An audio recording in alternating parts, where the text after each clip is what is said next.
Hey, welcome back. This is a whole nother listing. I know I said we do some giveaways. I still have to find some time to do that. I do apologize for that. I've got several binders that are going to be in white binders, so I'm numbering them so it's distinct for the listing which one is which. This one contains 216 cards. I know someone's going to be like, oh, you should be video recording sideways. Well, that hurts my hand. So I am trying to film in 4K, and let me get a good, there we go, good overview shot. So, ooh, shadowless. I'm gonna list this and two other binders separately.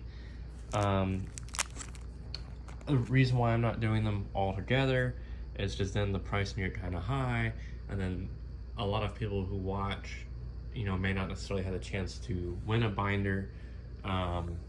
So I'm doing them separately. However, if you win multiple binders together off the eBay listing, we can combine the shipping. It's gonna be easier for both of us, so we can do that. But yeah, that's the reason why I'm listing all three of these binders separately. I don't want it to be one major astronomical price.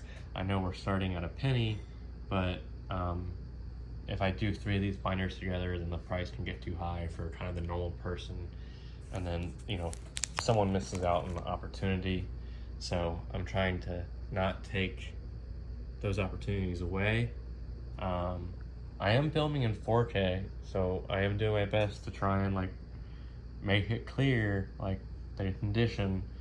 I really don't feel like doing individual pictures beyond the listing pictures on the eBay listing, just because you have to understand that 100 people message me for individual pictures for these binders when there's a 4K video, and I want to be helpful, but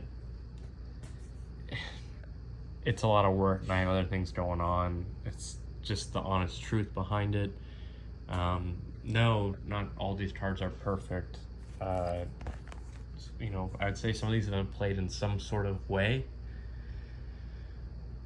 And whether, played might not be the best word, but they definitely weren't stored to the absolute best of everyone's ability. I'd say most of these cards were probably stored in the normal general way. They were stored in binder sheets, like how most people stored their cards.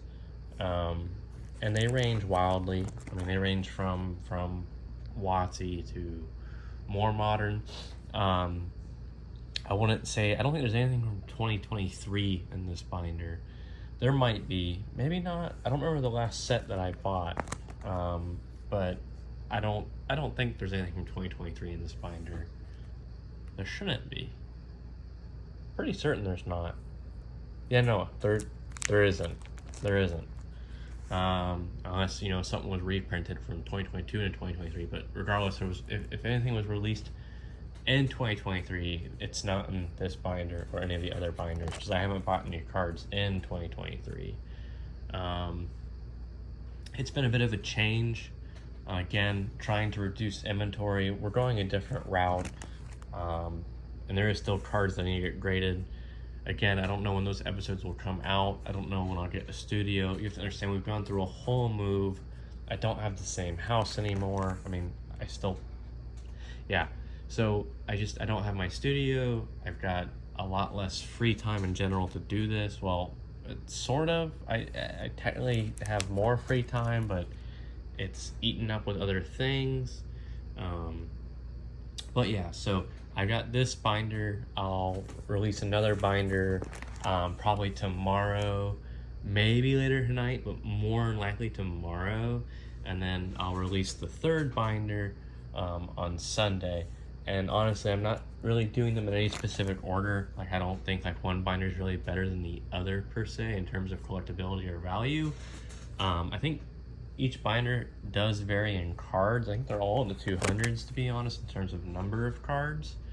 But I don't think any one binder is way more expensive than the other.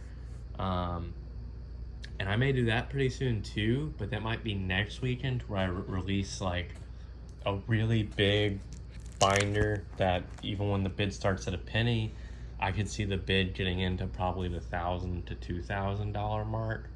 Probably $1,000 mark, well maybe even just 500. I don't know how much more big hitters I have left to create a binder, but there may be like a bunch of things I release with it. Like I might release the Pokemon mats with it. I might release a bunch of the Pokemon coins with it. I got some stuff that's non-Pokemon related, but collectors still like. I got the Yu-Gi-Oh! Hex metal collector things.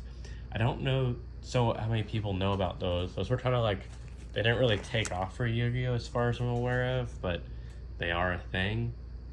I do, of course, have individual Pokemon cards that are worth something, and they'll either be graded or they'll be released as individual cards.